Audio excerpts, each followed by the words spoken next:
Ayan, nagwawalis ang aming Gian. Inaagaw yung walis ko. Hindi kaya ang ano. Ayan, binigyan ko ng maliit. Hindi niya kaya kasi yung malaki. Ang galing naman.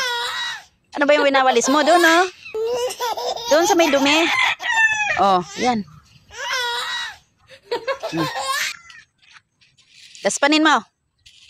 Asan yung daspan? Kunin mo yung daspan. Kunin mo, dali. Nangaagaw ng walis. What? Kaya binigyan ko ng maliit. Kasi hindi niya kaya yung ano, malaki. Huh?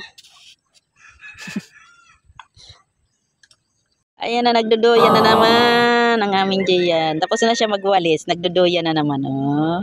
Naglalaro. Paikot-ikot. Oh, sige, ikot. Ikot. Ano naman kaya naisipan?